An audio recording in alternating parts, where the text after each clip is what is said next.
cuadro clínico, diagnóstico e indicaciones, ¿no? Quirúrgicas y de tratamiento, ¿no? Acá dentro de las valvulopatías van a ver que muchas veces cuando la válvula está dañada, las válvulas están dañadas, se pueden reparar en algunos casos y en otros ya se tiene que cambiar, ¿no? Y también les he dicho a sus compañeros que también por favor expongan a lo que es importante, lo que es el tipo de las válvulas, ¿no? Válvulas, hay válvulas biológicas, válvulas mecánicas, tenemos que saber cuál es más ventajosa en qué situaciones, en qué pacientes está indicado el tipo de válvulas, ¿no? Eso también lo vamos a hablar porque forma parte, ¿no?, de este tema al momento de poder tener una decisión de tipo, de tipo terapéutico. Como les vuelvo a repetir y de la vez pasada, eh, siempre es un manejo conjunto, ¿no?, entre el cardiólogo y el cirujano cardiovascular, ¿no?, también sobre estos casos, ¿no? O sea, siempre se discute en conjunto para ver cuál es la mejor indicación para el paciente y también se elige, ¿no?, si hay que reparar la válvula, si hay que cambiar la válvula, ¿no? Y por qué tipo de válvula también que hacer el recambio, ¿no? Como creo que les estuve comentando algunos de grupos de prácticas hace más o menos un poco más de un mes, casi mes y medio, casi 2 meses ya, tuvimos la oportunidad de reactivar lo que es la cirugía cardíaca acá en la ciudad de Cusco, ¿no? Se hicieron 2 casos, justamente pacientes valvulares. Por un tema epidemiológico, hay mucho más paciente valvular acá en la zona, ¿no?, que, por ejemplo, pacientes coronarios, ¿no? Entonces, son pacientes que, bueno, fue un cambio valvular aórtico y un cambio valvular mitral. También les voy a comentar un poco cuando ya toque la, la, la, la ampliación, ¿no? Reforzar yo algunos puntos que sus compañeros van a indicar, ¿no? Entonces, y tenemos varios casos, ¿no? Se han hecho solamente 2 como para iniciar, pero hay muchos casos para poder también operar, ¿no? Entonces, se espera que el próximo año otra vez se siga con este tema de la activación y volvamos a comenzar a hacer nuevamente la cirugía cardíaca, ¿no? Que es bastante interesante, ¿no? Es bastante interesante. Obviamente todo eso se hace con donde ya se opera, hay que hacerlo con esta corpórea, que hemos aprendido la vez pasada y todo, ¿no? Entonces, bueno, ya teniendo más o menos un preámbulo de lo que vamos a tocar, ya entonces les cedo la palabra a sus compañeros. Son en esta oportunidad 4 compañeros, ¿no? Está Michelle, está Sadalí, Daniela y José Carlos, que me imagino que van a exponer en ese orden, ¿no? ¿Sí? ¿Está bien? O Disculpe, no, doctor, yo voy a Michelle, empezar. tú Nos hemos equivocado porque está en orden alfabético. ya, perfecto. No hay problema. Bueno, me dicen, ¿no?, cuando comienza quién, por favor, que está exponiendo, aunque los puedo ver acá, pero de todas maneras, ¿me? Y a José Carlos, bueno, el único varón empieza, y luego, por favor, las chicas me van diciendo quién va así, siguiendo la exposición, por favor. Bueno, entonces, ahora sí, por favor, chicos, comiencen. Comience José Carlos, por favor. Bien, buenos días, compañeros. Doctor, vamos a empezar lo que es valvulopatía, se enfocaba más en la parte quirúrgica. Siguiente, por favor. Bueno, esta es básicamente la bibliografía que hemos tomado en cuenta para elaborar esta exposición. Siguiente. Bueno, en el contenido vamos a tratar lo que es un poco de introducción, un poco de anatomía valvular y, bueno, valvulopatía mitral, aórtica, pulmonar y tricuspidia. Siguiente. Bueno, como introducción hay que saber que las válvulas van a ser, básicamente, van a funcionar como una compuerta entre las cavidades cardíacas, tanto entre aurícula y ventrículo, y también entre los ventrículos y los grandes vasos, ¿no? Básicamente, estas van a proporcionar un rendimiento óptimo, sobre todo en el ciclo cardíaco, para que como dice, ¿no?, evitar el reflujo de sangre, para que cuando haya llenado o haya también la sístole, la sangre no pueda, retornar digamos, de ventrículo a aurícula o de los grandes vasos hacia los ventrículos, ¿no? Básicamente, cuando estamos hablando sobre valvulopatías, vamos a hablar de 2 tipos de anomalías fundamentales, ¿no? Las estenóticas y las...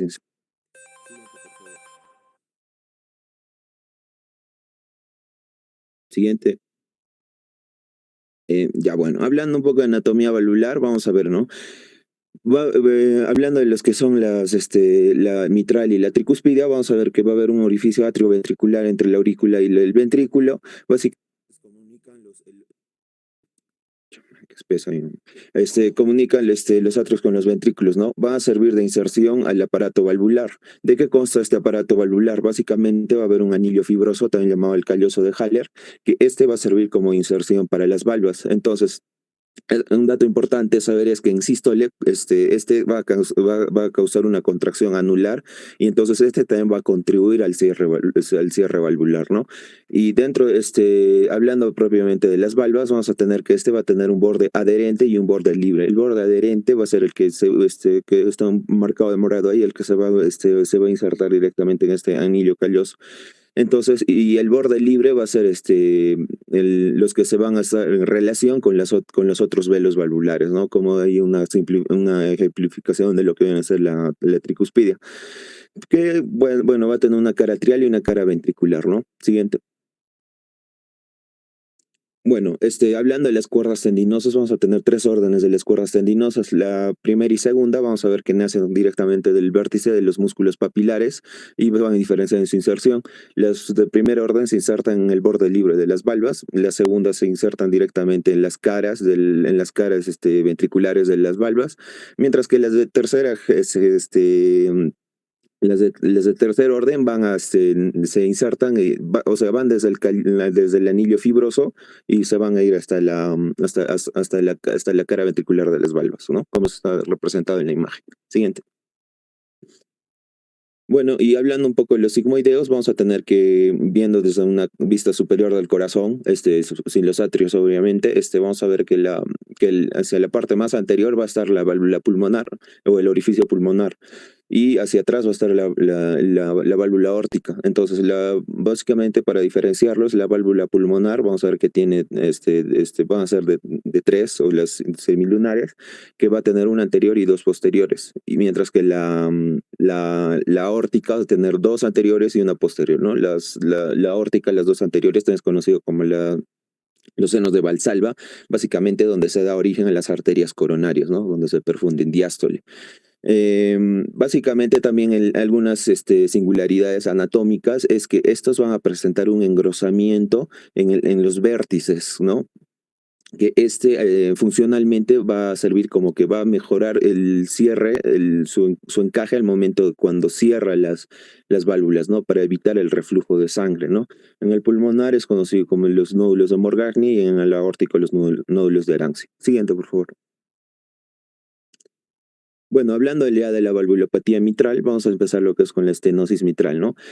Como ya hemos estudiado, la mayor causa generalmente es la fiebre reumática, ¿no? Esto ha reducido más en los países industrializados, pero sin embargo en vías de desarrollo como el nuestro, sigue siendo una causa prevalente, ¿no?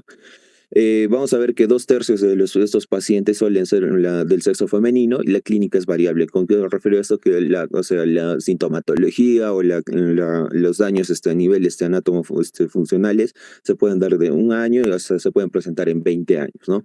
Básicamente el 25% de estos son estenosis aisladas, 40% están asociados a una insuficiencia, dependiendo del daño cordal también, que en un momento lo vamos a tratar, y 38% va a ser multivalvular, o sea que puede afectar tanto, digamos, a la mitral como la aórtica, ¿no? En proporción que, digamos, en 35% va a ser más afectada la válvula aórtica, en 6% a la tricuspidia y menos del 1% a la pulmonar, ¿no? Los cambios valvulares, básicamente patológicos, vamos a ver que hay engrosamiento de los bordes de las valvas, fusión comisural y acortamiento y fusión cordal. Siguiente, por favor. Bueno, hablando un poco de lo que viene a ser la fiebre reumática, vamos a ver que hay fase aguda, subaguda y también la fase ya crónica, ¿no? Donde ya la válvula ya está muy extensa, calcificada, como vamos a ver más adelante. Bueno, hablando un poco de la fase aguda, vamos a ver que las valvas pueden estar afectadas de forma de que va a haber una inflamación, edema y va a haber una adherencia de tromos de fibrina y plaquetas, ¿no? Cuando va evolucionando la enfermedad, vamos a ver que esto va a dar lugar a que haya una cicatrización. Esta esta cicatrización a su vez va a ocasionar que haya una deformidad, va a haber una obliteración arquitectónica, incluso está descrito que puede haber una neovascularización a nivel de las válvulas, ¿no? Ahora, algo que también se puede hallar es que en 2% de los pacientes, bueno, es muy improbable que podamos encontrar a nivel histopatológico, bueno, obviamente ya en cadáver, los cuerpos de Archoff, que es más a nivel del miocardio, ¿no? Pero no, esto no afecta, no vamos a encontrar a nivel de las válvulas. Ahora, hablando un poco, en las primeras fases vamos a ver que las válvulas, vamos a ver que va a haber las válvulas curvadas en diástole, a lo que se le conoce por abombamiento. Básicamente, esto va a estar restringido, esto va a ser por una alteración en las puntas de las válvulas. Entonces, este, este va a ser más afectado, este va a ser más evidente en lo que viene a ser en la valva anterior de la válvula mitral. Entonces, esto cuando pasa el tiempo, el curso de enfermedad va pasando con los años, vamos a ver que este abombamiento va a ir disminuyendo. ¿Eso por qué? Porque básicamente esta válvula se va a ir fibrosando y va a haber mayores depósitos de calcio. Entonces se va a volver duro, entonces ya no vamos a poder evidenciar este abombamiento, ¿no? Y básicamente hay dos caminos o ambos después de este cambio patológico. Entonces, si va a haber una fusión comisural, vamos a ver que va a ir reduciendo su diámetro. Entonces, a lo que va a dar incluso en ecocardiografía se puede evidenciar como que esta reducción y se le conoce como en boca de pez, entonces ahí estamos hablando de una válvula estenótica. Sin embargo, si hay una afectación a nivel de las cuerdas tendinosas, hay contracción, va a haber una fusión de estas cuerdas, pero la fusión comisural va a ser muy poca, entonces estamos hablando de una insuficiencia. Siguiente, por favor. Ahora, otras causas también de estenosis mitral, vamos a ver que va a haber una estenosis mitral congénita. Sin embargo, esto es infrecuente y generalmente si se halla va a ser diagnosticado en la lactancia, ¿no? Y tratado obviamente. También la estenosis mitral puede ser complicación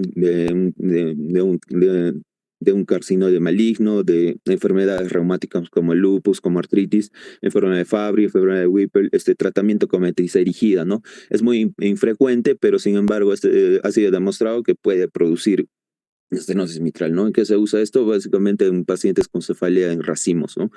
Un síndrome de Lutenbacher, que es un defecto del tabique interauricular asociado a una estenosis mitral, ¿no?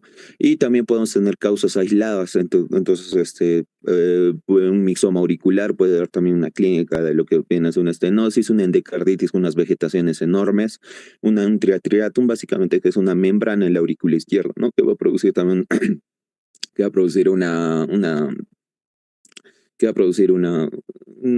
menor diámetro para que pase la sangre del aurícula al ventrículo izquierdo. Siguiente, por favor. Hablando un poco de la fisiopatología, hay que saber de la estenosis mitral, hay que saber que bueno, primero para empezar hay que saber que el área de la válvula mitral va a ser de 4 a 6 centímetros cuadrados, o de 4 a 5 algunos textos mencionan, ¿no? Entonces hablamos de leve, moderado y severo, ¿no? ¿Cuán pequeño está el área de esa válvula? Hablamos de leve cuando es de 2 a 4 centímetros cuadrados, de moderado de 1 a 1.5 y de grave cuando es menos de 1 centímetro. Entonces, ¿qué es lo que pasa? Al ser más pequeño ese orificio para que pase la sangre de la aurícula al ventrículo izquierdo, básicamente la aurícula izquierda tiene que aumentar su presión para que pueda pasar. Entonces, la aurícula izquierda generalmente su presión normal es de 2 a 10 milímetros de mercurio, pero generalmente se toma de 7 a 8. Entonces, para que el paciente pueda tener un gasto cardíaco óptimo, entonces básicamente esta aurícula izquierda tiene que aumentar su presión bastante, incluso se dice que tiene que aumentar más de 25 milímetros de mercurio para que pueda mantener un gasto cardíaco normal al reposo. Entonces lo que pasa es que básicamente va a haber una alteración auricular acá, ¿no? Al no manejar tanta presión en la aurícula izquierda, básicamente esta se puede inflamar, se puede dilatar, va a haber fibrosis de pared, pues se desorganiza los haces musculares de esta aurícula. Entonces, esto también va a condicionar a que haya una velocidad de conducción dispara, entonces haciendo que pueda aparecer una fibrilación auricular a lo que viene a ser a largo plazo.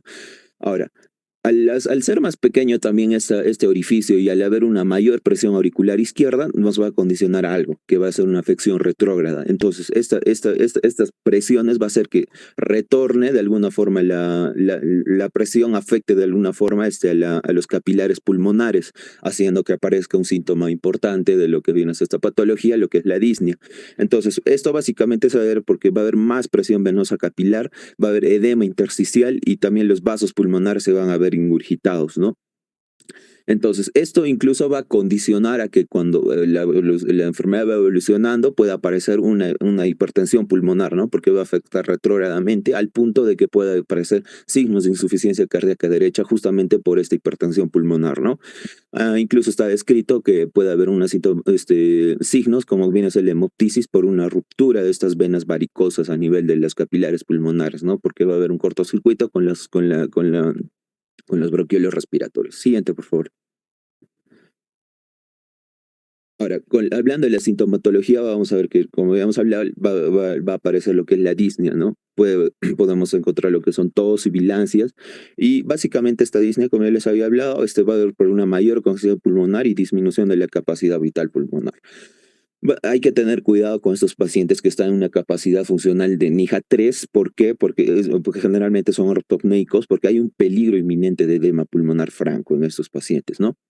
Como les estaba hablando, puede haber hemoptisis por ruptura de estas venas varicosas bronquiales. Generalmente este esputo, y es un poco característico de lo que está hablado en los textos, es que esta hemoptisis espumosa, rosada, media salmonada, ¿no? En 15% de estos pacientes puede aparecer lo que es dolor torácico, básicamente porque puede haber por una hipertensión del ventrículo derecho grave, o también puede ser secundario a una aterosclerosis coronaria concomitante, ¿no? Y entre otros que se ha descrito, que son un poco infrecuentes, viene a ser el síndrome de Horner, que básicamente es una ronquera porque va a haber una compresión del laringio recurrente izquierdo por una aurícula izquierda bastante grande, ¿no? Siguiente, por favor. Ahora, dentro del examen físico, vamos a ver que el pulso puede ser deficitario. ¿Por qué? Porque básicamente estamos hablando que estos pacientes pueden presentar una fibrilación auricular, ¿no? Entonces, también lo que se puede hallar es la fascia característica, ¿no? La fascia mitral, ¿no? Es una cara ruborizada con la punta de la nariz rojiza, porque esto básicamente va a ser un signo de bajo gasto cardíaco y una vasoconstricción sistémica, ¿no? Ahora, la presión arterial, la hipotensión, bueno, al hablar que estamos hablando de que puede haber signos de bajo gasto cardíaco, teóricamente deberíamos encontrar hipotensión, ¿no? Pero no es así en todos los pacientes. Ahora, con respecto a la auscultación, vamos a ver que esto básicamente vamos a encontrar un soplo diastólico, ¿no? Generalmente después de un chasquido de apertura por vibraciones en la apertura valvular. Pero, sin embargo, este chasquido de apertura va a ser más prominente, incluso el primer ruido va a estar más aumentado en las formas como que cuando la enfermedad está empezando, cuando no está calcificado esa válvula, ¿no? Porque si ya está calcificado después de años, esto pues va a ser como una piedra y no vamos a poder hallar este signo, ¿no? Entonces, vamos a ver que en las formas de la enfermedad leves, vamos a ver que generalmente este soplo es corto, proto o mesodiastólico, ¿no? Y en formas graves vamos a encontrar que ya es largo, prolongado, incluso va a ser pansistólico, ¿no? Ahora, el primer ruido, como les iba diciendo, va a estar aumentado en las formas agudas, ¿no? Esto va a evidenciar el grado de la presión auricular, cuán aumentado está esta presión auricular para mantener el gasto cardíaco. En las formas graves y crónicas vamos a ver que este primer ruido ya está disminuido, incluso abolido. Esto básicamente por la calcificación o la fibrosis que se puede presentar a nivel de la válvula, ¿no? Y podemos encontrar en nuestros pacientes signos de insuficiencia cardíaca derecha. ¿Por qué? Por la afección retrógrada, por la congestión pulmonar, luego por la hipertensión pulmonar y finalmente, ¿no? Afectación a las cavidades derechas. Básicamente porque las cavidades derechas manejan volúmenes, no presiones. Siguiente. Ahora, con respecto al diagnóstico, vamos a tener que la ecocardiografía va a ser el mejor método diagnóstico para confirmar esta patología. Va a ser el método más preciso y muestra una disposición anatómica característica, ¿no? el momento de realizar. Generalmente en las primeras enfermedades vamos a poder visualizar ese abombamiento, ¿no? Vamos a ver que para medir el área de valvular mitral, como les estaba diciendo antes, que si es leve, moderado o severo, generalmente se mide mediante planimetría en 2 dimensiones en eje corto con el ecocardio. Se utiliza un método que es el método PISA, que es una medición del área de isoconvergencia proximal, ¿no? Se encontró este artículo donde comparaba, ¿no? Ese método PISA de 2 dimensiones y la de 3 dimensiones. Las de 2 dimensiones básicamente infraestimaba a estos pacientes que, digamos, podían estar en grave y los catalogaba como que estaban en moderado, ¿no? Y básicamente, pues, no era conveniente, ¿no? Para estos pacientes, ¿no? Básicamente, clasificó mal a los graves de los moderados, ¿no? Como se muestra. Ahora, los de 3 dimensiones hay que saber que esto va a ser más sensible y ¿por qué? Porque va a tener nos va a dar una mejor morfología valvular. Nos va a decir, ay, no, este paciente de repente solo puede entrar valvulotomía mitral con balón, que que un rato les voy a hablar, o de repente necesita sustitución valvular, ¿no? Pero en 2 dimensiones no pasaba esto y, y podemos tenerlo así al aire al paciente, ¿no? También va a cuantificar de mejor forma lo que es la gravedad de la enfermedad, ¿no? Entonces, ¿qué es útil? Va a ser nos va a dar mejor predicción de los resultados hemodinámicos y sobre todo ver a quién les vamos a someter a valvulotomía mitral con balón. Siguiente, por favor. Ahora, otra prueba viene a ser la prueba de ejercicio con ecocardiografía Doppler. ¿Para qué es útil esto? Básicamente para pacientes que pueden estar asintomáticos al reposo, pero sin embargo, cuando los sometemos a ejercicio, vamos a desenmascarar esos síntomas que estamos buscando, ¿no?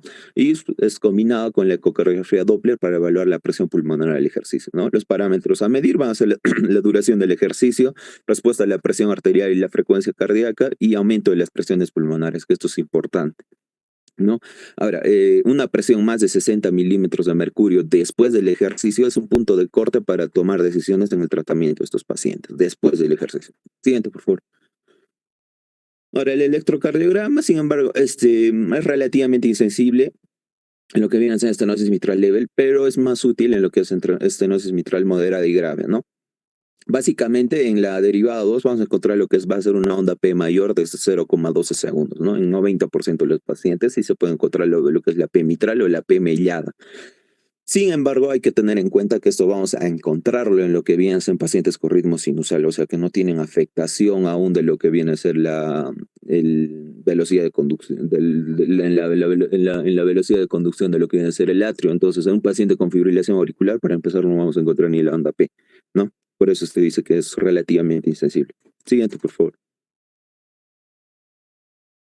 Ahora, en lo que viene a ser radiografía, vamos a encontrar signos de hipertrofia en la aurícula izquierda, ¿no? No es tan evidenciable en la vista frontal, sin embargo, podemos evidenciar más en proyecciones lateral y oblicuo anterior izquierda, ¿no? Lo que viene a ser la parte frontal, cuando el paciente cuando tiene sintomatología franca, podemos encontrar las líneas B de Kerley, que nos va a empezar a poner en evidencia este edema intersticial pulmonar, ¿no? Por la afección retrógrada que se había hablado. Siguiente, por favor. Con respecto al tratamiento, vamos a ver que estos pacientes valvulares ya no requieren hacer la puntuación de Chasbas para lo que viene a ser la anticoagulación. A estos pacientes se los anticoagula de frente, ¿no? Básicamente, el mejor medicamento para anticoagular viene a ser la warfarina, ¿no? Antagonista de la vitamina K, pero hay que estar constantemente monitorizando el INR, ¿no? Que generalmente estos pacientes tienen un INR de 2 a 3. Ya, ahora, el tratamiento médico, como les estaba hablando, básicamente va dirigido a prevenir fiebre reumática recurrente, prevención de complicaciones, hay que tratar de prevenir lo que es la fibrilación auricular, embolias, entonces, básicamente en eso se trata la anticoagulación, endocarditis, evitar, situaciones fisiológicas o patológicas que eleven la frecuencia cardíaca, ya que esto va a condicionar a que haya mayores presiones pulmonares, por ejemplo, anemia, infecciones, incluso que la paciente se embarace, digamos, en un caso de ser mujer, evitar ejercicios y sobre todo que el paciente llegue a ritmo sinusal, ¿no? Ya según sea usando cardioversión o los que hacen los fármacos, ¿no? También se puede usar beta bloqueadores para bajar esta frecuencia, calcio antagonistas, se puede usar digoxina, pero en pacientes ya que tengan una disfunción ya del ventrículo izquierdo, sean sedentarios, ¿no? Siguiente, por favor. Bueno, acá vemos un algoritmo sobre todo lo que viene a ser en una estenosis mitral moderada severa, ¿no? En pacientes asintomáticos, básicamente hay que enfocarnos en medir las presiones pulmonares, ¿no? Si son menores a 50, en reposo, menores a 60 al ejercicio, entonces, básicamente a este paciente hay que hacerle un seguimiento, ¿no? Sobre todo médico. Entonces, si en caso el paciente sí tenga estas presiones más de lo establecido, entonces hay que evaluar para que mediante ecocardiografía cómo está la anatomía de la válvula mitral, ¿no? Porque si es favorable, o sea, por eso se usa la puntuación de Wilkins. Si es favorable que tiene una puntuación menor a 8, o no se evidencia tanta calcificación, entonces este paciente lo más favorable va a ser que lo sometamos a la valvuloplastía mitral con balón, que les voy a hablar acá un rato. Ahora, si tenemos un paciente muy sintomático, no sé, un NIJA clase funcional 2, entonces vamos a ver que también hay que evaluar la anatomía de la válvula.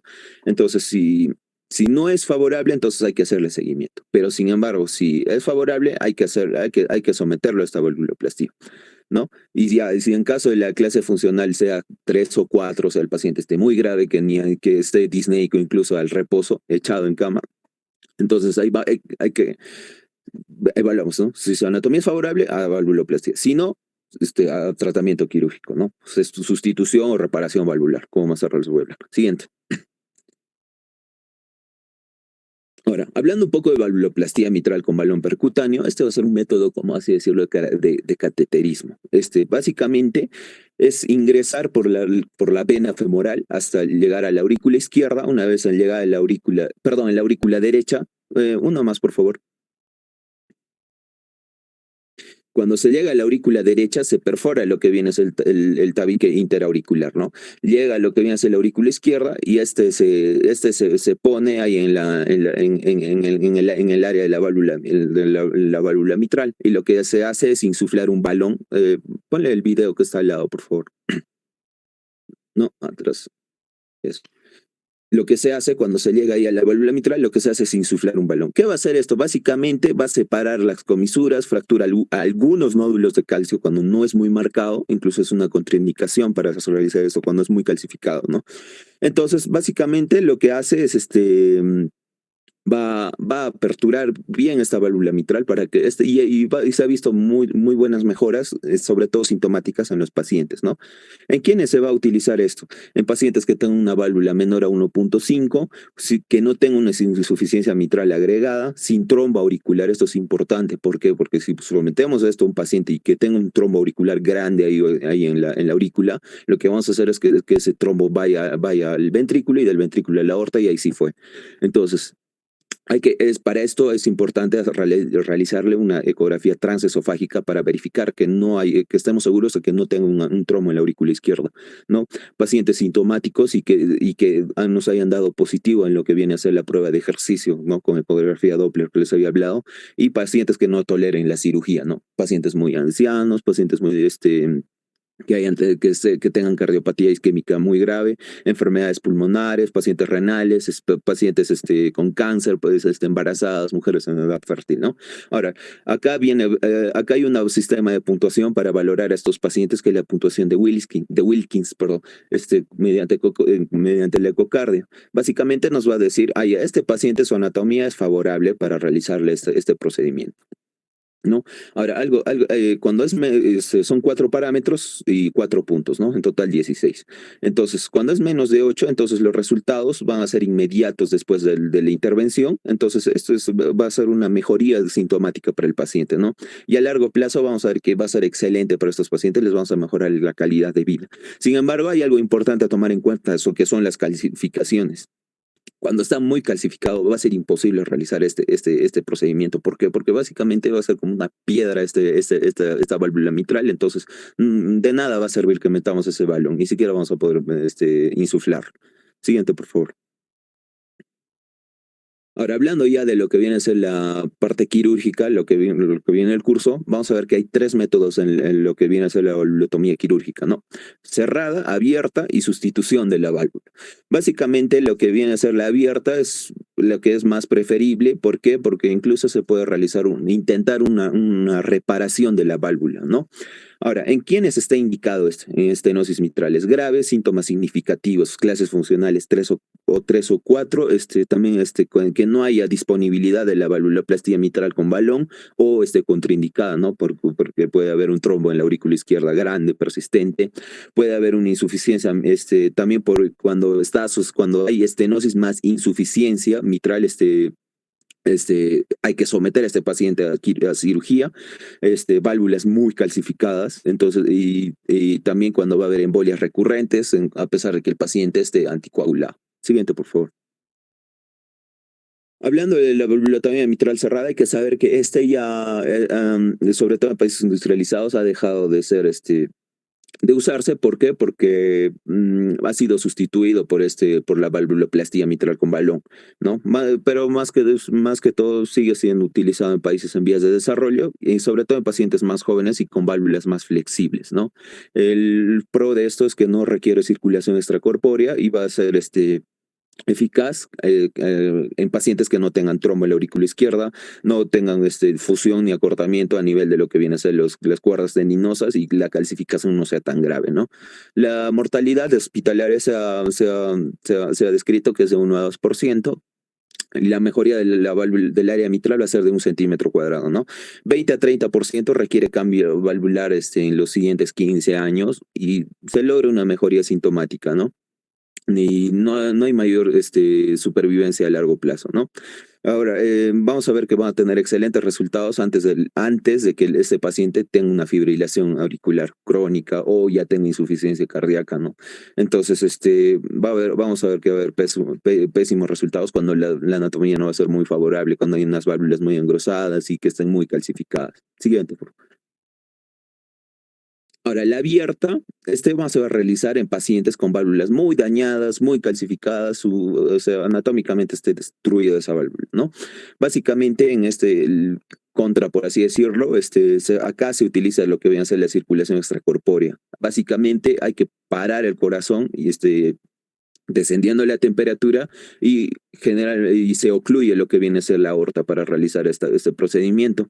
Acá lo que se hace es extraer de forma eficaz los trombos en la aurícula izquierda, y a menudo lo que hacen es amputar la orejuela de la aurícula izquierda justamente para evitar que se formen de nuevo trombos a nivel de esta estructura, ¿no?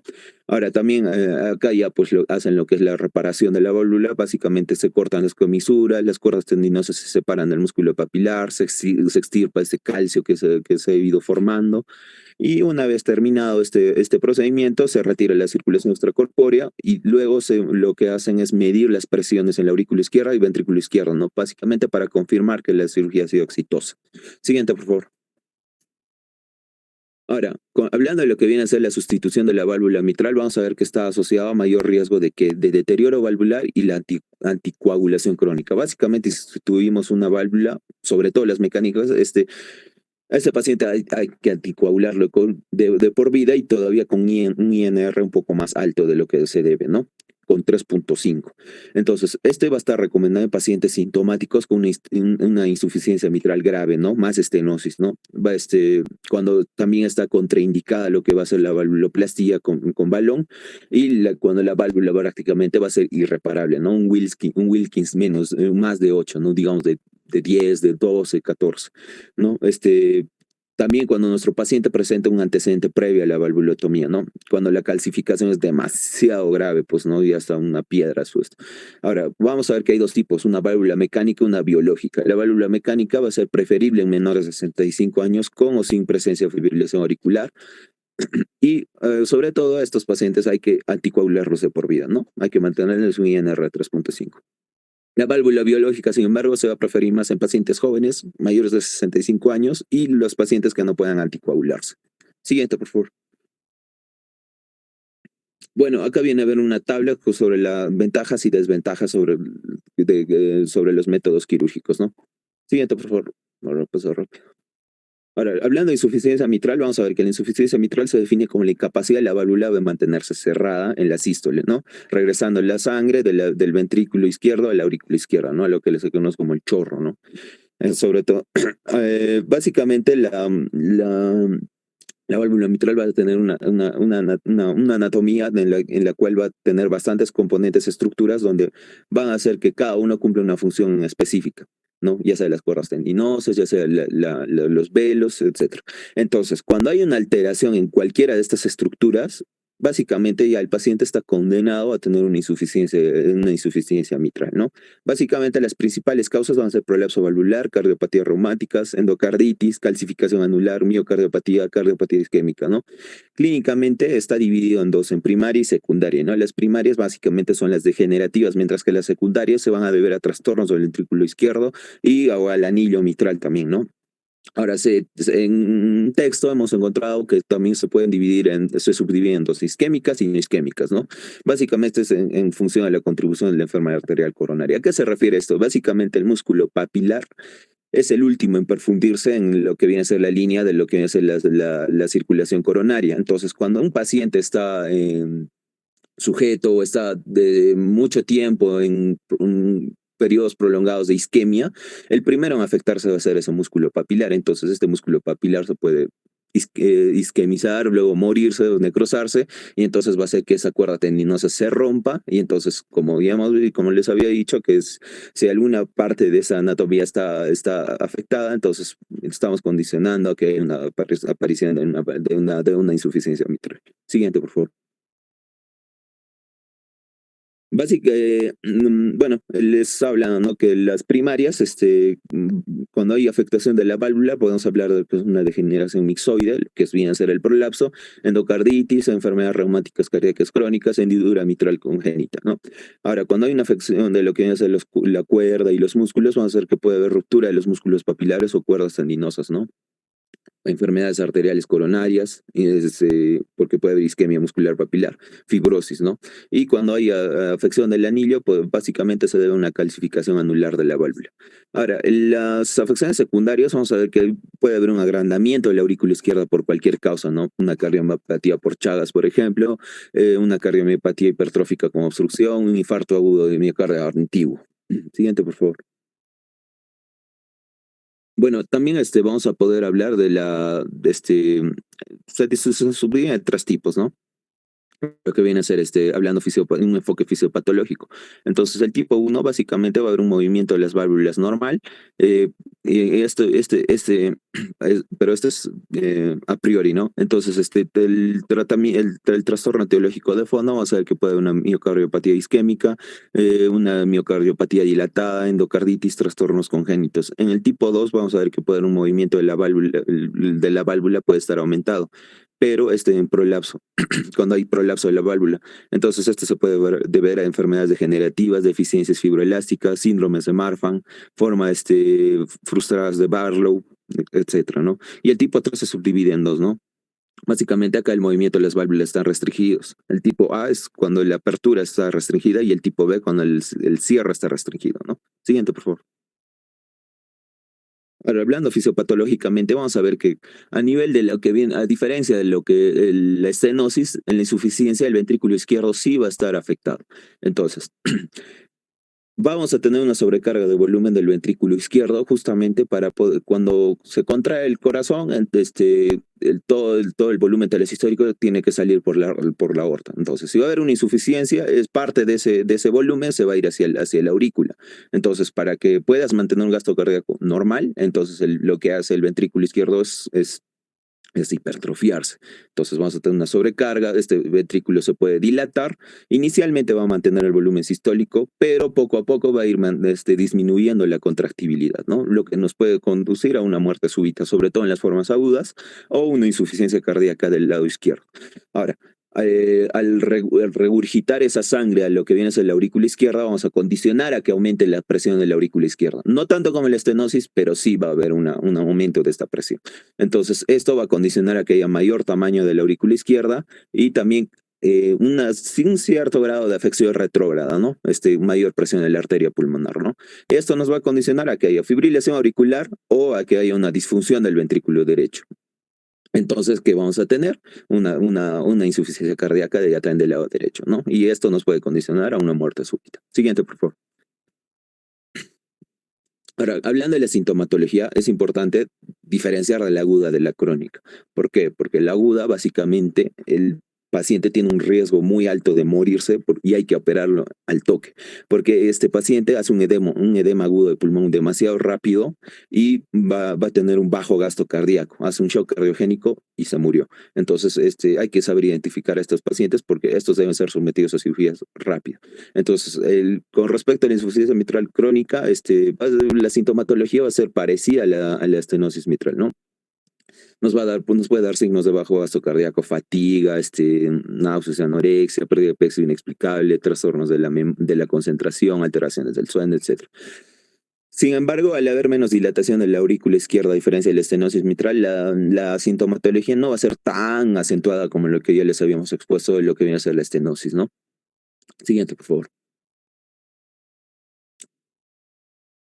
Bueno, acá hay unos estadios sobre que viene a ser la insuficiencia mitral.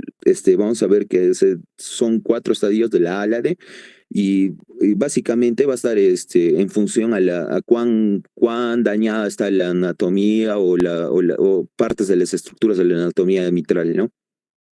Si va a ser vamos a tener un riesgo alto, un riesgo bajo, o ya, perdón, un riesgo para desarrollar, un riesgo, si va a ir progresando, si va a ser asintomático grave o si el paciente ya tiene síntomas francamente graves, ¿no? Siguiente, por favor.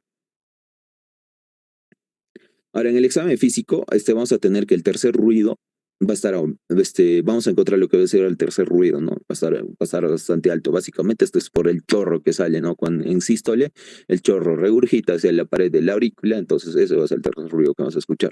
A la auscultación va a haber disminución del primer ruido. El tercer ruido va a ser una indicación de gravedad, ¿no? El soplo sistólico lo vamos a hallar en lo que viene a ser el foco mitral, ¿no? Puede estar irradiado a la axila, puede ser el sistólico, ¿no? En lo que viene a ser la insuficiencia mitral aguda grave, vamos a encontrar un soplo corto y va a ser menos evidente. Siguiente, por favor. Ahora, el diagnóstico. Este es un dato semiológico para poder un poco como que ubicarnos que, digamos, si hay afección de la cuerda tendinosa, ¿qué cuerda tendinosa se ha roto, no? Cuando, digamos, la ruptura de la cuerda tendinosa es en la valva posterior, el chorro regurgitado incide sobre el tabique auricular, adyacente a la raíz aórtica, donde están haciendo la arteria aorta 2, y causa un soplo sistólico prominente en la base cardíaca. Pero si la cuerda si digamos la cuerda tendinosa que va hacia la valva anterior ha sido roto, entonces el chorro regurgitado choca con la pared posterior de la aurícula izquierda. Entonces, al momento de auscultar, vamos a ver que se va a poder irradiar incluso a la axila. Bueno, obviamente el diagnóstico más preciso va a ser lo que es la ecocardiografía, ¿no? Este va a ser el método más preciso y nos va a cuantificar la gravedad de la enfermedad. Siguiente, por favor.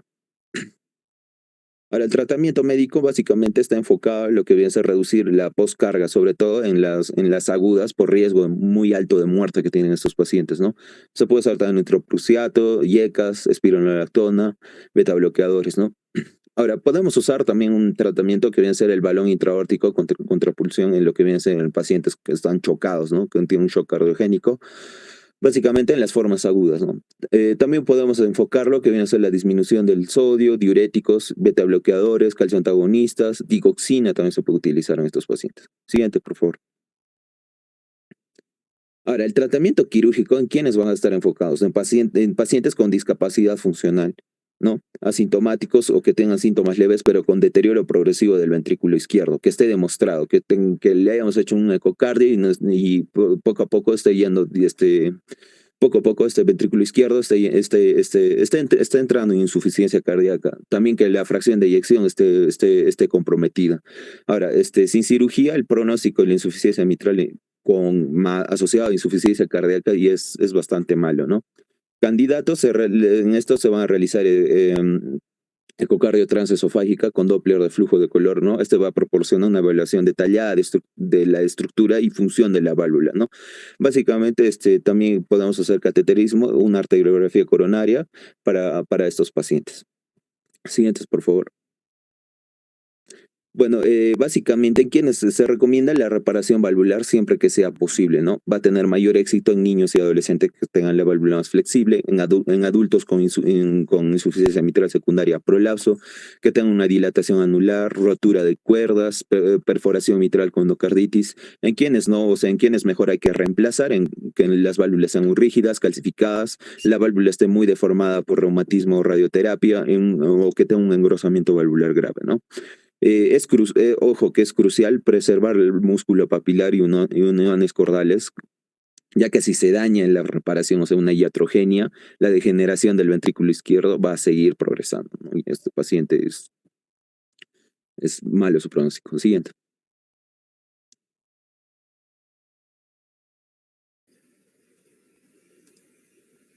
Sí, bien, continuando ahora con la exposición, vamos a pasar a lo que es la valvulopatía aórtica. Vamos a empezar con lo que es la estenosis aórtica. Esa, como ya sabemos, es la causa más común de obstrucción del flujo de salida en lo que es el ventrículo izquierdo.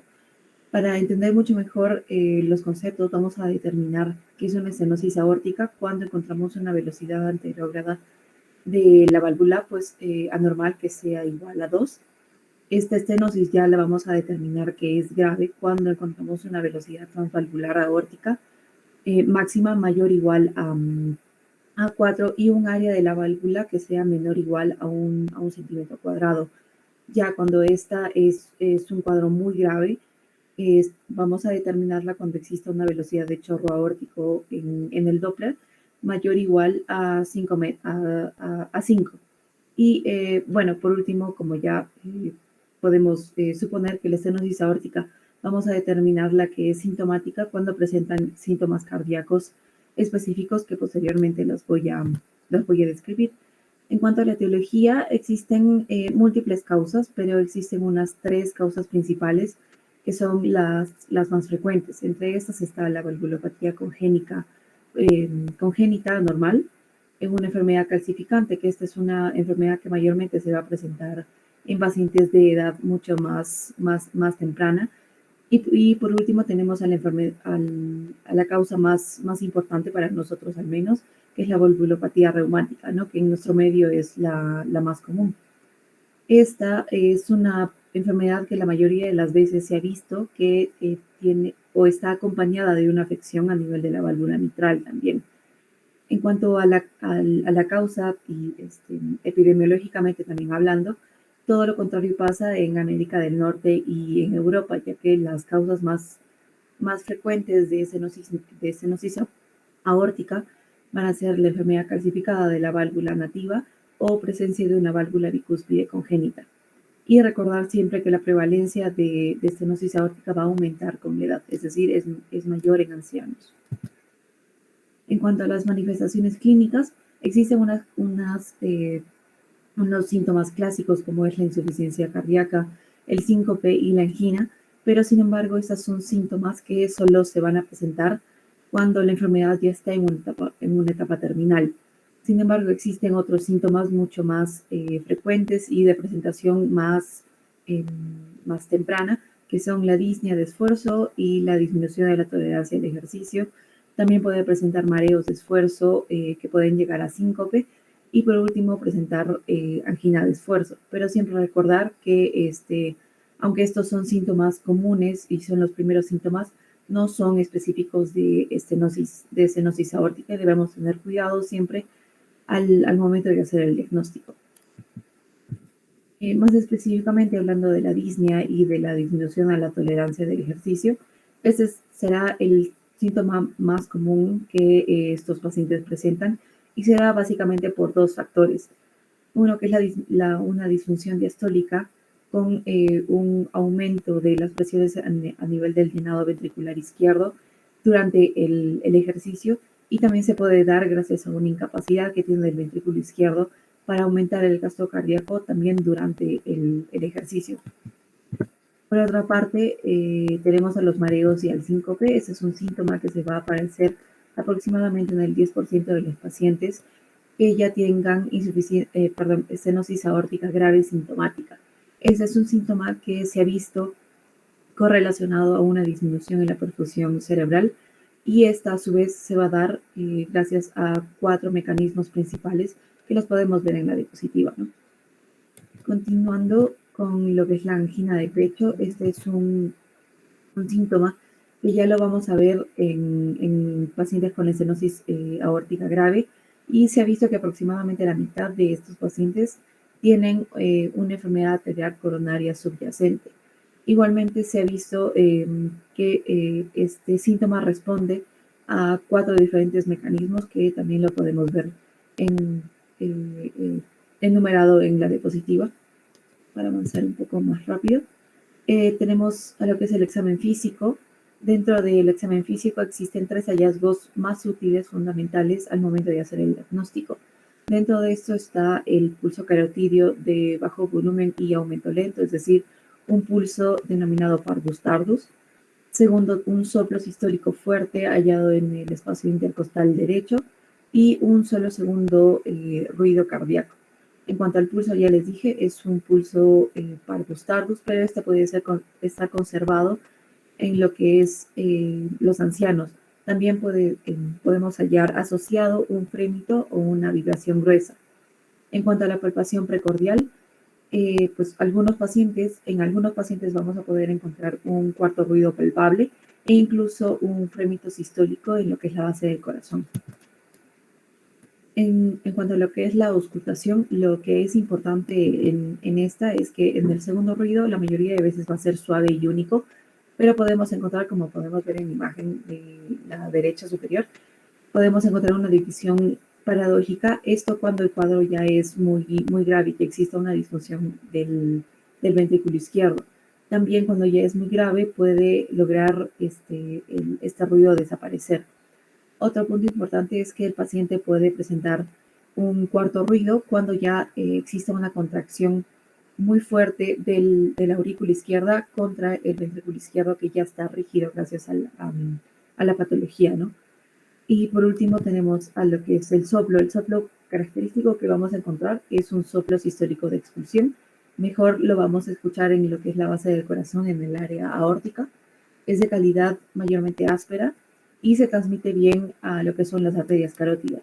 Pero en el caso de que al momento de auscultar disminuya la intensidad a nivel de estas arterias, ya podríamos estar frente o podríamos suponer que a nivel de estas arterias ya haya una estenosis. Para el diagnóstico y evaluación vamos a sospechar que un paciente tenga estenosis aórtica cuando el examen físico nos sugiera que los datos clínicos que ya los habíamos mencionado. Pero el método principal para realizar el diagnóstico es realizar una ecocardiografía, ¿no?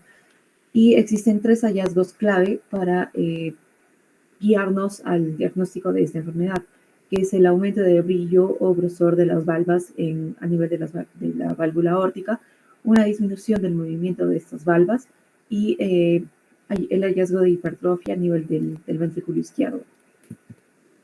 Existen también estadios clínicos, que son estadios que nos van a ayudar a la elección, primero al diagnóstico mucho más preciso de la estenosis aórtica, y también nos van a orientar mucho más a qué tipo de tratamiento los pacientes van a requerir, ¿no? Estos estadios se enumeran de la A, B, C y D con todos sus subtipos, y básicamente el estadio A es un paciente asintomático que tiene riesgo de tener estenosis aórtica. Un paciente con estadio B es también un paciente asintomático, pero que tenga estenosis aórtica en progresión. Un paciente con estadio C es un paciente asintomático que tiene una obstrucción valvular grave. Y eso se subdivide, ¿no?, en C1 y C2. C1 es ya que tenga un FEBI normal, y C2 que tenga un FEBI disminuido, menos del 50%. Un paciente con estadio D es un paciente sintomático. Un D1 es que tenga síntomas, que sea grave y que tenga un gradiente elevado. Un estadio D2 es que tenga ya también un gradiente disminuido y que el FEBI también esté disminuido. Y por último, el D3 es un paciente sintomático con estenosis aórtica grave. El gradiente también en este caso va a estar disminuido, pero la FEBI va a estar normal. En cuanto al tratamiento, tenemos dos opciones. En realidad solo tenemos una opción, pero también podemos usar lo que es el tratamiento médico, ya que para el 2021 aún no existe un manejo farmacológico para lo que es la estenosis aórtica, pero siempre debemos tener en cuenta los siguientes puntos, que los podemos resumir en este cuadrito amarillo, que es que debemos controlar adecuadamente lo que es la hipertensión arterial en pacientes que tienen tanto riesgo para tener estenosis aórtica como pacientes que ya tienen diagnóstico de estenosis aórtica. Además, también es muy importante el uso de estatinas para reducir el riesgo de aterosclerosis, ¿no? Siempre desde el punto de vista de prevención primaria y secundaria. Y por último, en el tercer punto tenemos que en pacientes que ya tengan un reemplazo valvular, mayormente por TAVI, siempre considerar darles una terapia por YECA o ARA2 para mortalidad a largo plazo por otras causas. Y llegamos a lo que es el tratamiento quirúrgico, que este es básicamente el único tratamiento efectivo de la estenosis aórtica grave, y tenemos dos opciones, lo que es el reemplazo quirúrgico de la válvula aórtica o el implante de la válvula aórtica transcatéter, ¿no? El SARF o el TAVI. Y para la selección de uno de estos dos métodos, siempre antes debemos ver si un paciente es candidato para este reemplazo de válvulas. Y para esto tenemos 4 pasos, ¿no? Uno, que es la identificación del estado de los síntomas del paciente, es decir, si el paciente presenta síntomas comunes de una estenosis aórtica que sean graves. Segundo, que es la identificación de la gravedad de la estenosis aórtica. Esto es muy importante de acuerdo a los estadios que ya les he mencionado, y mayormente se van a hacer gracias a la realización de una ecocardiografía. Tercero es la evaluación del estado de FEBI, ya que si una fracción de eyección del ventrículo izquierdo está disminuido, esto nos va a dar un indicio de que hay una disfunción sistólica del ventrículo izquierdo. Y por último, también determinar si está indicado en este paciente otro tipo de cirugía cardíaca. Pasando ya a lo que son las indicaciones para el reemplazo de la válvula, existen aproximadamente unas 11 indicaciones según la última guía del 2020, pero las podemos resumir en estas 5, ¿no? Un paciente va a ser candidato o va a estar indicado un reemplazo de válvula aórtica cuando tenga una estenosis aórtica grave de alto gradiente, es decir, es un estadio D1 y que tenga síntomas, ¿no? Luego también va a estar indicado en pacientes asintomáticos en estadio C2 y que tengan un FEBI disminuido, menos del 50%. A su vez, también está indicado en pacientes asintomáticos con estenosis aórtica muy grave, que tengan estadio C1 y que tengan una velocidad máxima aórtica mayor o igual a 4.5.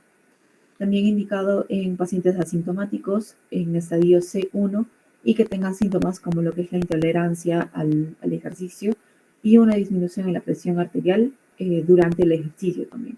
Y por último, está indicado para pacientes con estenosis aórtica de alto gradiente, que sea grave, que estén en estadio de C o D en cualquiera de sus subclases y que se van a someter a otra cirugía cardíaca.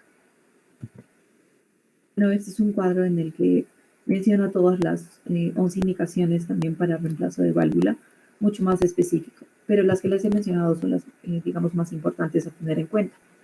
Este es un flujograma que también va a ayudar a la determinación del tipo de tratamiento, ¿no? Según el estado, el estadiaje del paciente y todas las anormalidades hemodinámicas que el paciente puede tener, ¿no? Vamos a ver si el paciente va a ser candidato a reemplazo valvular y a qué tipo de reemplazo valvular, si es SARF o el TAVI. Otro de los dilemas también para la intervención quirúrgica es ver si un paciente es mejor utilizar una válvula mecánica o una válvula biológica. Esto siempre es, bueno, debemos tener en cuenta la elección basándonos en los valores y preferencias de los pacientes, así como también la discusión de todas las indicaciones, los riesgos que esta puede tener gracias a la terapia anticoagulante, si el paciente puede o no tener terapia anticoagulante y la posibilidad y riesgos si el paciente pueda tener o pueda volver a necesitar una reintervención de la válvula, ¿no? Existen 5 indicaciones, las cuales nos van a ayudar a elegir una válvula mecánica o biológica.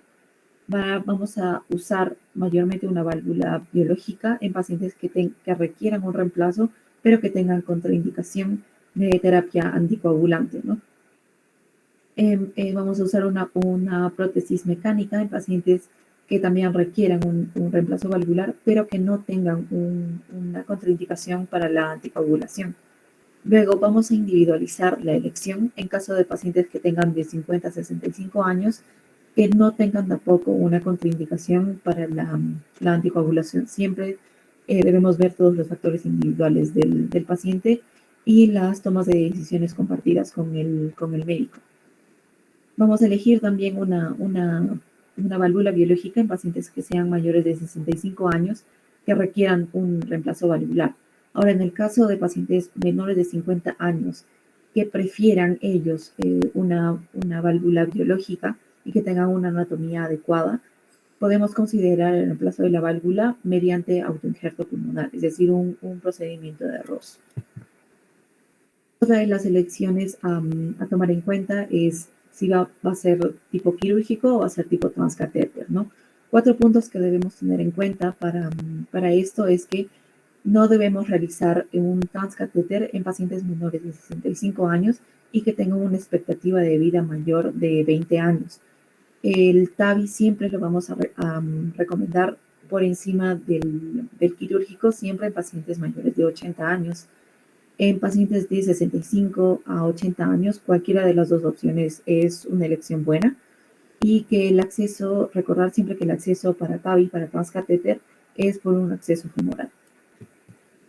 Bueno, acá vemos, es un cuadrito que hice con todos los factores que pueden favorecer la elección para el SARF o la elección para el TAVI. Pasando luego a lo que es la insuficiencia aórtica. Esta es una patología causada por el cierre inadecuado de las válvulas de la válvula aórtica. Mayormente los pacientes van a presentarse asintomáticos durante toda su vida y va a tener una progresión lenta. Vamos a hablar de una insuficiencia aórtica aguda como una urgencia médica. Esta va a estar causada por la incapacidad que tiene el ventrículo izquierdo para adaptarse a este cambio brusco de elevación de volumen telediastólico causado pues por el flujo regurgitante, ¿no? Que se va a dar por el cierre inadecuado.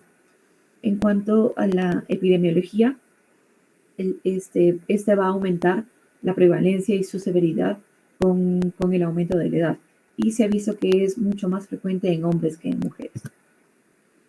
En cuanto a la etiología, existen múltiples causas de una insuficiencia aórtica, pero podemos resumirlas en este cuadrito. La causa más frecuente en Occidente se ha visto que es una insuficiencia aórtica degenerativa, ya sea tricúspide o bicúspide. En cuanto a una insuficiencia aórtica aguda grave, las dos causas principales van a ser la endocarditis infecciosa y la disección aórtica. Ahora, en nuestro caso, lo que más nos importa, o en países en desarrollo, la causa más frecuente siempre va a ser una enfermedad reumática. Todo lo contrario pasa en lo que son los pacientes, en los países desarrollados, ya que las 3 causas más frecuentes van a ser la dilatación de la raíz aórtica, la presencia de una válvula bicúspide congénita o la calcificación aórtica. Acá al costado podemos ver otros tipos de causas, pero las que les he mencionado son, digamos, las más frecuentes de acuerdo a la geografía también.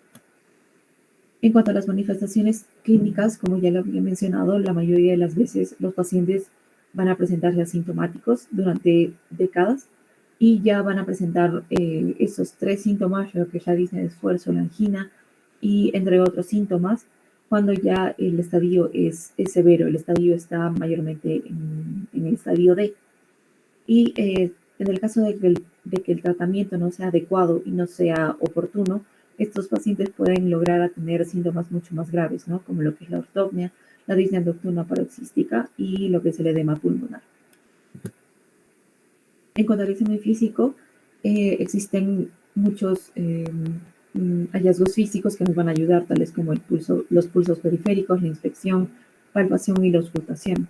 Dentro de lo que es el pulso arterial, existe toda una constelación de hallazgos físicos que tienen sus nombres propios, incluso que van a ser causados por esta presión de pulso ampliada en pacientes con insuficiencia aórtica crónica, ¿no?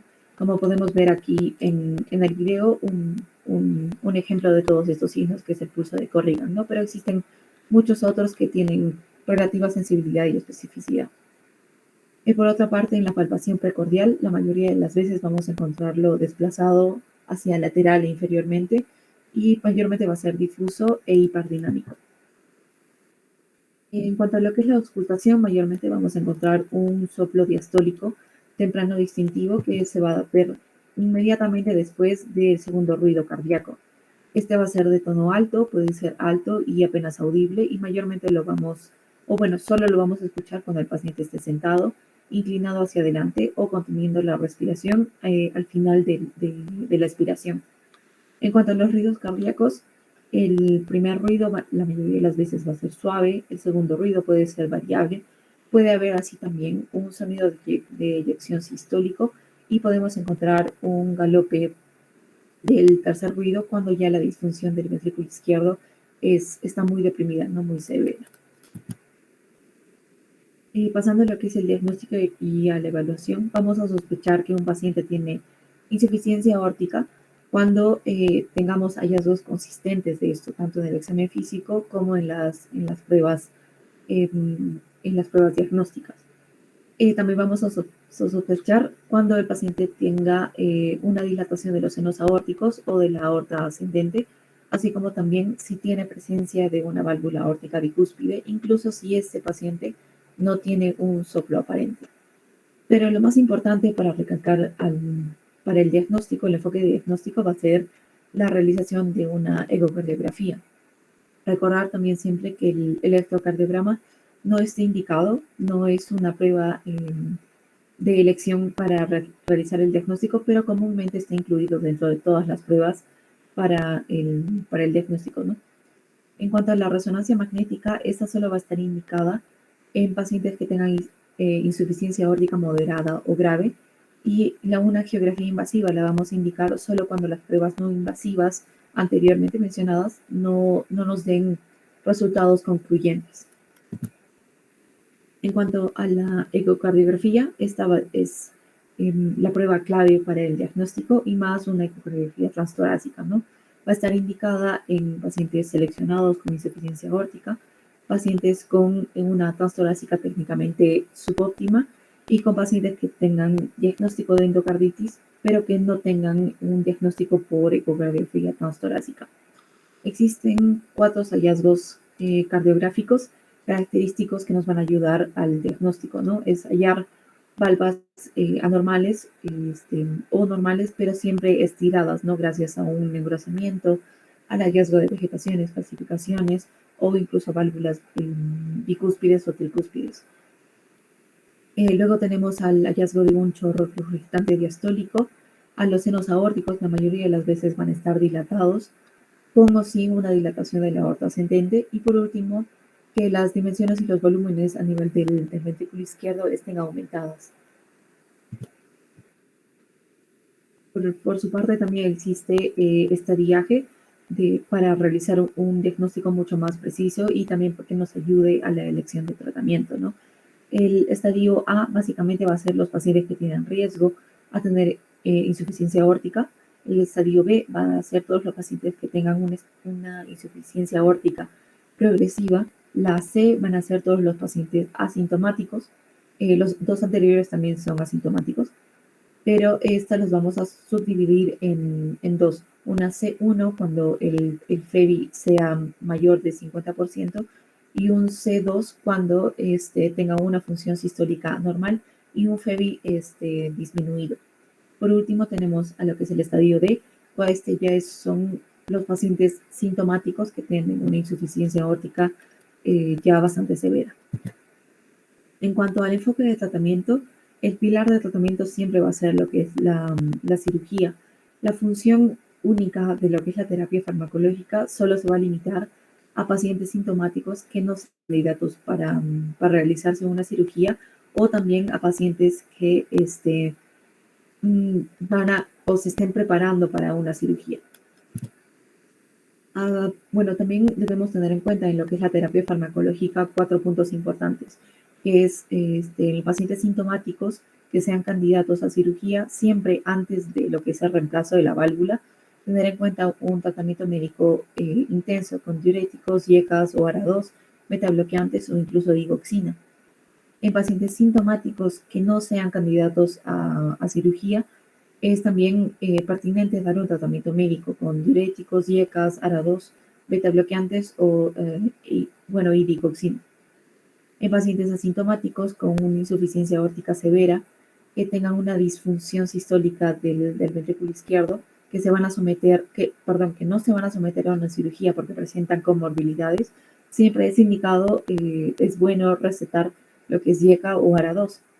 Y por último, para el tratamiento de la hipertensión en pacientes con una insuficiencia aórtica crónica, siempre es indicado los YECA o ARA2, o los bloqueadores de los receptores de angiotensina 2, o los bloqueadores de los canales de calcio.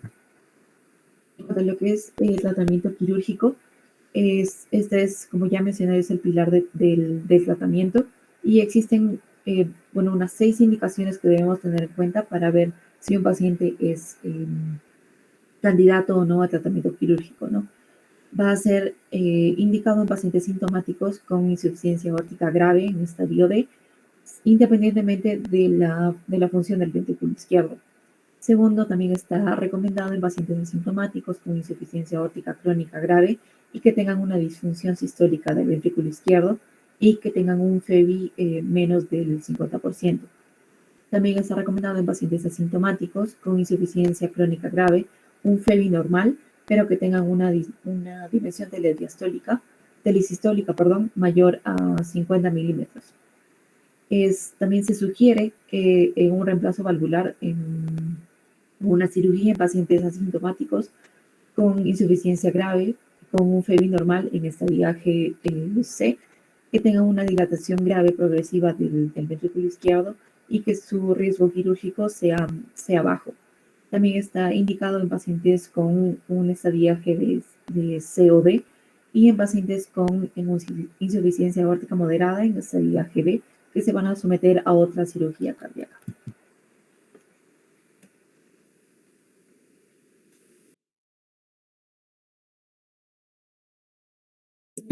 Buenos días, mi nombre es Michelle Alexandra Rojas.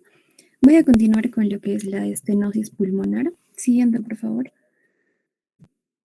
Bueno, como definición vamos a tener que la estenosis pulmonar es un impedimento a la eyección del ventrículo derecho motivado por una reducción de lo que es el orificio a nivel valvular, ¿no? Ya sea supravalvular o subvalvular. Siguiente, por favor. En cuanto a la anatomía, como lo explicó mi compañero, hay lo que es la válvula pulmonar va a tener 3 cúpulas. En este caso también puede haber casos donde puede ser bicúspide, unicomisural o acomisural, o en este caso también podría ser displásica. Siguiente, por favor. Ya. Disculpe, no se está viendo bien mis diapositivas, doctor.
Ya, bueno, para continuar, vamos a tener que, en cuanto a la anatomía, vamos a ver que hay diferentes tipos de estenosis pulmonar.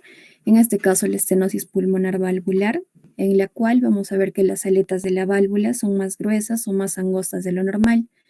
La supravalvular va a ser referido a que la parte de la arteria pulmonar justo por encima de la válvula pulmonar es más angosta de lo normal. En cuanto a la estenosis pulmonar subvalvular o infundibular, el músculo debajo del área de la válvula va a ser más grueso de lo normal y va a estar esto estrecho al tracto de salida del ventrículo derecho. También se va a tener la estenosis pulmonar periférica de las ramas pulmonares, en la cual la arteria pulmonar derecha o izquierda o ambas son más angostas de lo normal. En cuanto a la etiología, vamos a ver que puede ser congénita, que es en su gran mayoría es la forma más frecuente, la cual va a tener una prevalencia mundial de 0.5 de cada 1000 nacidos vivos. Este número va a subir en lo que es la región asiática. En cuanto a los síntomas, generalmente van a aparecer en la adolescencia o en la adultez temprana, ya que estos van a ser diagnosticados a edades tempranas, ¿no?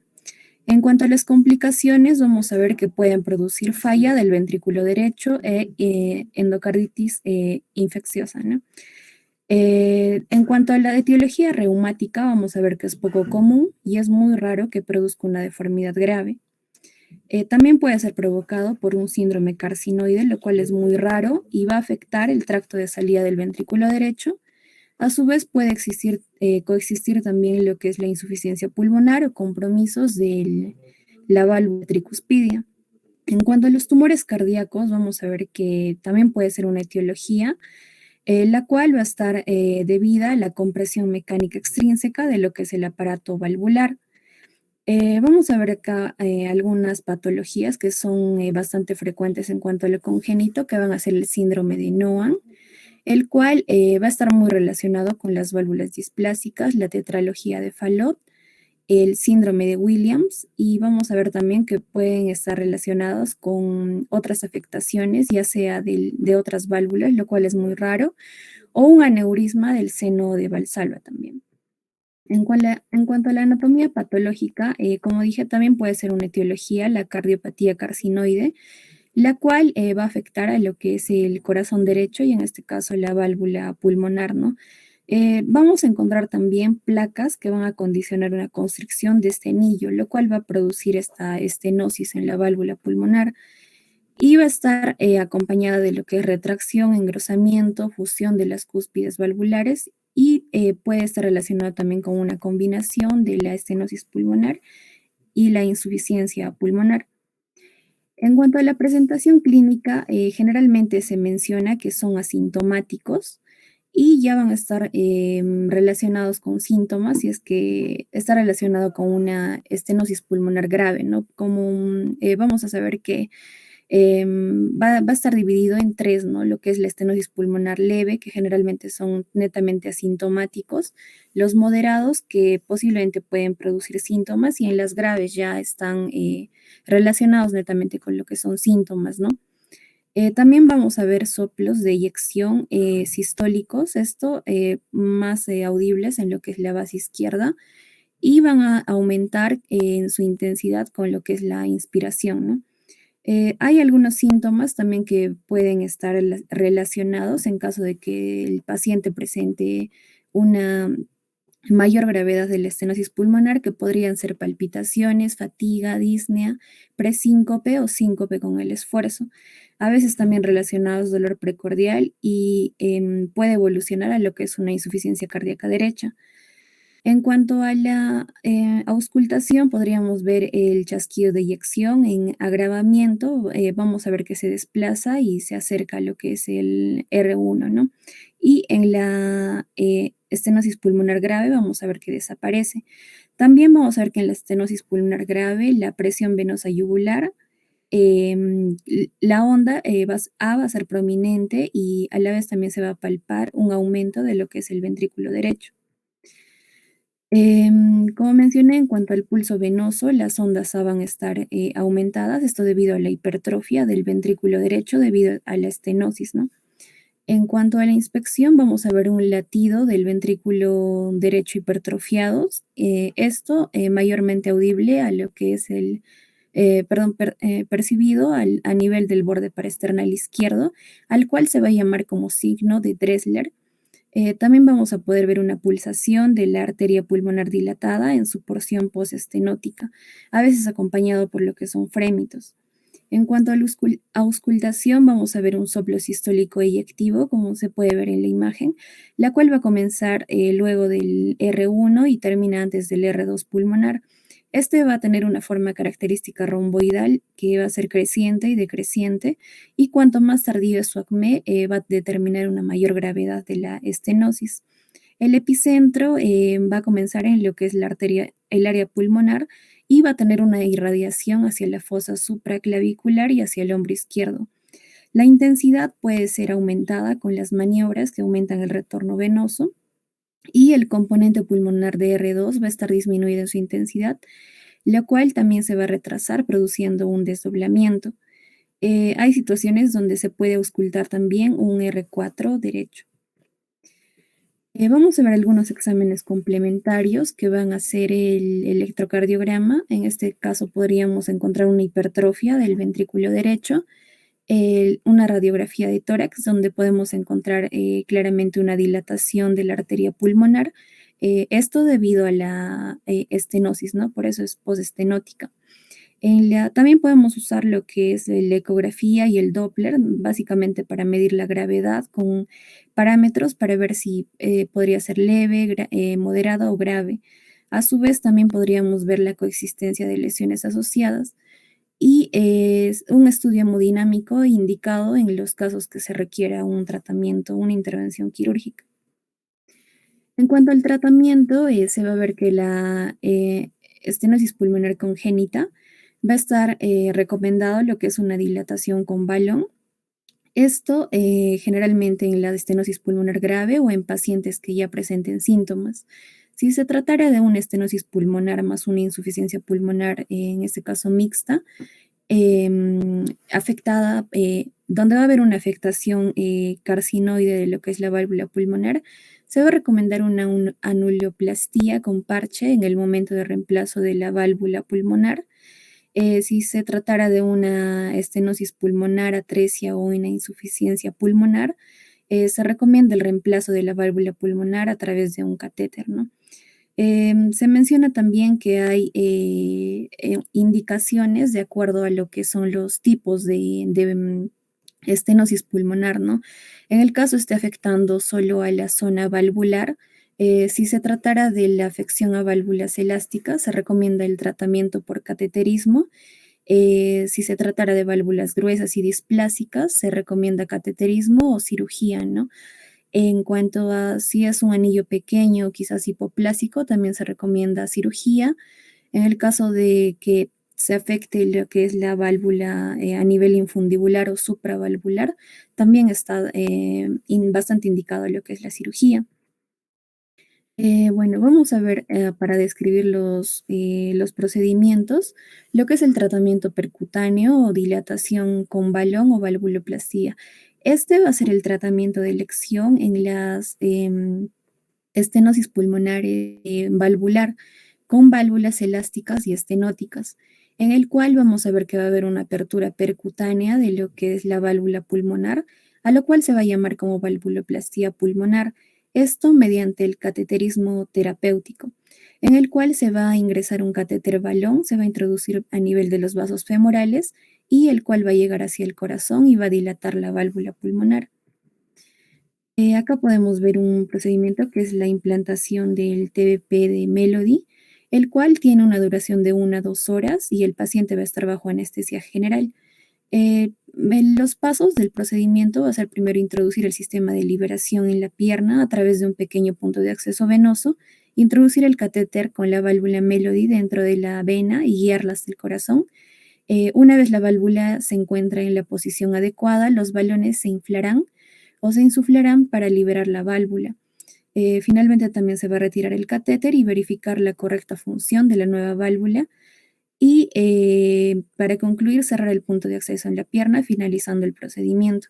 Hay algunas complicaciones de este tipo de procedimiento, que va a ser el dolor, desgarro del vaso sanguíneo por el cual se va a introducir el catéter. También puede ser sangrado, equimosis, hematoma. Esto también donde se introduce el catéter. Latido irregular del corazón, perforación de una cavidad del corazón, reacción alérgica al contraste para las radiografías, infección de la herida y del vaso de acceso. En cuanto al tratamiento quirúrgico, vamos a tener indicaciones que va a ser en los casos de estenosis pulmonar infundibular, anular o supravalvular. También se va a indicar en las estenosis pulmonares valvulares, pero con válvulas muy gruesas o displásicas, ¿no? También anillos pulmonares pequeños o hipoplásicos. Y la tercera indicación sería la estenosis pulmonar valvular asociada a anomalías quirúrgicas. Vamos a ver que en el tratamiento quirúrgico básicamente se va a relacionar con ampliar la zona estenótica mediante la resección del tejido que obstruye o una ampliación con parche, ¿no? Esto en los casos de valvuloplastia en estenosis pulmonar valvular. También vamos a ver que en la estenosis valvular se va a recomendar lo que es una comisurotomía valvular. Si se trata de un anillo pequeño, se puede realizar la ampliación con parche del anillo. Esto quiere decir destruir la propia válvula pulmonar. Si se tratara de una estenosis pulmonar infundibular, se podría resecar el músculo hipertrófico o ampliarlo con un parche. En cuanto a la estenosis pulmonar supravalvular, se va a recomendar ampliar la arteria pulmonar con un parche.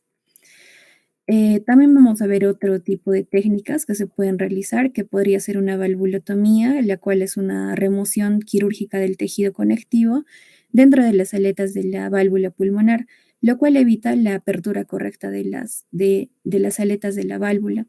También se podría recomendar lo que es una valvectomía con o sin parche transanular, lo cual es una remoción quirúrgica de la válvula que incluye la colocación de un parche de salida para mejorar el flujo sanguíneo desde la válvula, desde el ventrículo derecho hasta la arteria pulmonar. O también lo que es un reemplazo de la válvula pulmonar, la cual es una cirugía recomendada mayormente en la adultez en caso de válvulas pulmonares permeables, para lo cual se va a hacer uso del tejido valvular de cerdo o tal vez de humano, ¿no? Los niños que hayan recibido este reemplazo de válvula pulmonar, se menciona que necesariamente van a necesitar una profilaxis antibiótica de por vida. También para describir lo que es el ensanchamiento con parche, esto va a servir para ensanchar las zonas angostas. Va a tener dos indicaciones en lo que es la estenosis pulmonar subvalvular, en la cual se va a hacer una incisión del ventrículo derecho y se divide el músculo que causa la obstrucción debajo de la válvula pulmonar. También se va a suturar con un parche en los bordes del corte del ventrículo derecho para ensanchar la zona debajo de la válvula pulmonar donde estaría este estrechamiento. Otra indicación en cuanto a la estenosis pulmonar supravalvular, vamos a ver que aquí el estrechamiento está en la arteria detrás de la válvula pulmonar y los parches se van a suturar en esta arteria para ampliar su diámetro y aliviar el estrechamiento. En cuanto a la insuficiencia pulmonar, vamos a ver que es una incompetencia de la válvula pulmonar, lo que va a producir un reflujo de la sangre hacia el ventrículo derecho en la diástole. En cuanto a la etiología, vamos a ver que la más frecuente va a ser la dilatación de la arteria pulmonar o del anillo valvular, la cual puede ser primaria, en este caso se describe idiopática, o secundaria, depende de una afección de la arteria pulmonar o por una hipertensión pulmonar. También podemos ver que se puede tratar, no tan frecuente, pero en casos de endocarditis infecciosa y también casos no muy frecuentes a nivel congénito, ¿no? En este caso, también se relaciona tras una reparación quirúrgica de lo que es la tetralogía de Fallot. También puede estar relacionado a causa de lo que es un síndrome carcinoide, fiebre reumática o un traumatismo inducido por catéter. En cuanto a la presentación clínica, vamos a ver que una insuficiencia pulmonar aislada provoca una sobrecarga del volumen del ventrículo derecho. También se va a mencionar que generalmente son asintomáticos y los síntomas van a aparecer si es que en los casos en los que se pueda complicar con una hipertensión pulmonar. Solo en estos casos que haya hipertensión pulmonar se puede acompañar por una insuficiencia del ventrículo derecho. Si la insuficiencia pulmonar va a estar producida por endocarditis infecciosa con émbolos pulmonares sépticos o hipertensión pulmonar, esta podría también estar asociada a una insuficiencia del ventrículo derecho grave. También se menciona que en el mayor porcentaje de pacientes, los síntomas que más prevalecen son los de la enfermedad primaria o de base, ¿no? Que van a ensombrecer generalmente a los síntomas propios de la insuficiencia pulmonar.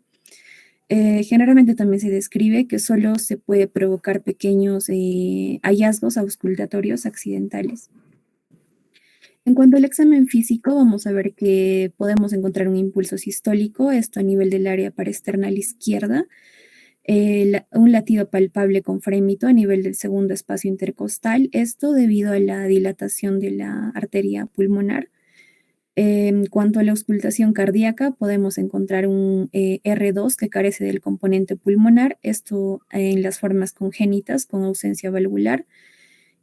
También la intensidad va a aumentar cuando se descubre que la causa es por hipertensión pulmonar. A veces también podemos encontrar un R2 desdoblado por prolongación del tiempo de eyección del ventrículo derecho. Y también el R3 y el R4 podrían estar originados en las cavidades derechas, esto a nivel del cuarto espacio intercostal izquierdo, y que podría aumentar su intensidad a nivel con la inspiración. Se va a encontrar también un soplo diastólico de baja intensidad a nivel del tercer o cuarto espacio intercostal izquierdo, el cual va a ser decreciente y de breve duración, y también va a aumentar la intensidad con la inspiración. A veces se encuentra también lo que es un soplo mesosistólico procedido de un clic de apertura valvular en el segundo espacio intercostal izquierdo por hiperflujo pulmonar. También se describe un soplo muy importante que es el de Graham-Still, que va a ser secundario a la hipertensión pulmonar y se va a auscultar después del segundo ruido, el cual va a ser decreciente y se va a escuchar mayormente durante la inspiración en el segundo, tercero o cuarto espacio intercostal izquierdo. En cuanto a los exámenes complementarios, vamos a ver el electrocardiograma, en el cual podemos encontrar signos de sobrecarga del ventrículo derecho con un patrón RSR o RSR de B1 a B3. En la radiografía de tórax, también un agrandamiento del ventrículo derecho, elevación de la punta del corazón.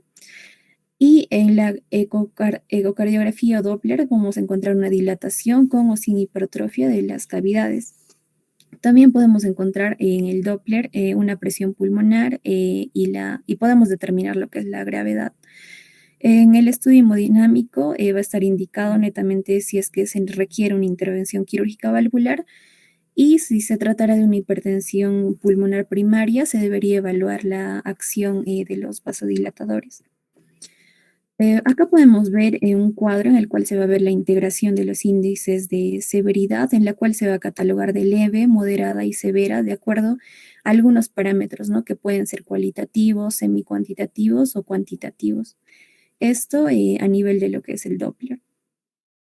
En cuanto al tratamiento, se menciona que rara vez precisa un tratamiento específico.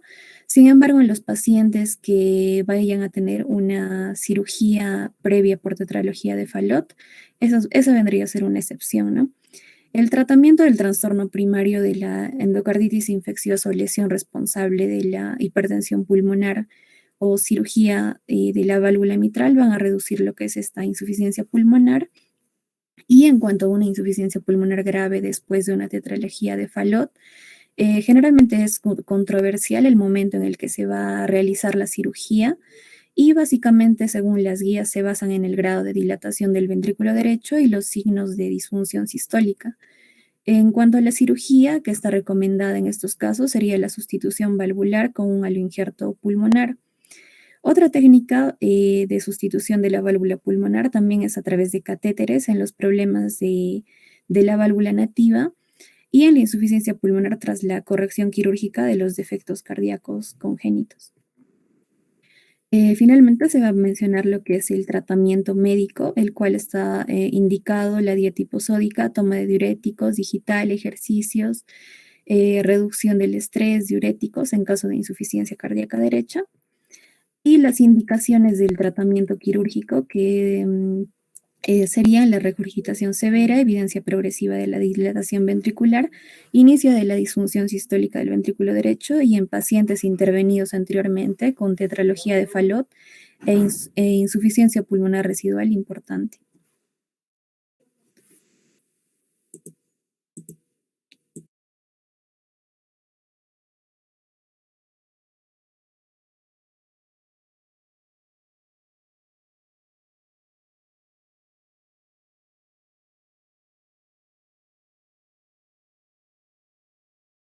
Ok, creo que falta una persona, Sadalí me parece.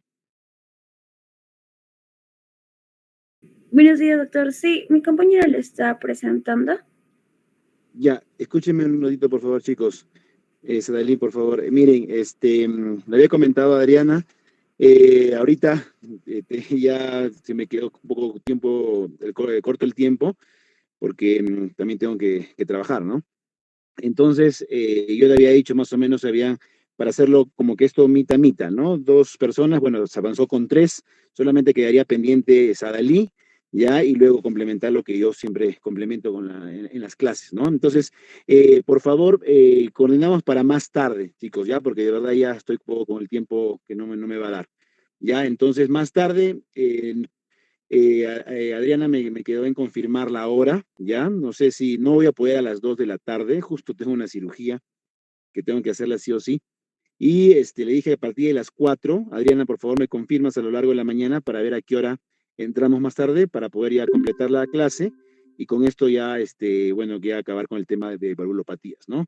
Y el día sábado, porque me dicen que mañana tienen examen, creo, algo me estaba comentando Alicia, examen en diversos grupos. Entonces, el sábado quedaríamos también igual en la mañana, yo creo que 7:30 de la mañana, para poder ya hacer la última clase, ¿no? Y el examen sería me dijo Adriana, para hacerlo el 23, el próximo jueves, ¿no? Entonces, yo creo que quedaríamos así, esperemos que se pueda cumplir como estamos planificando, y entonces ya más tarde nos encontramos, me confirman la hora. ¿Ya? Por favor.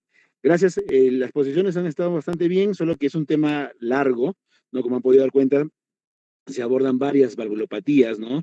Entonces, siempre que toma un poco de tiempo, ¿no? Entonces, por cuestiones ya ahora, sobre todo mías, la dejamos, por favor, para continuar más tarde. ¿Ya? Por favor, salí mil disculpas, ya más o menos había coordinado con Adriana, y más tarde, por favor, lo continuamos. ¿Está bien? ¿Ok? ¿Alguna pregunta, alguna cosa, algo, o todo claro? No, todo claro. No, todo claro. Perfecto. Sí, hasta que estoy, lo coordinamos y yo le aviso, por favor. Ya, por favor. Ya, chicos, muy bien. Tengan buen día. Por favor, vayan estudiando también. Ya les mando las clases también de mi clase de accesos vasculares a lo largo del día. ¿Ya? Buen día, cuídense mucho y nos vemos más tarde. Adiós. Gracias, doctor. Tenga buen día igualmente.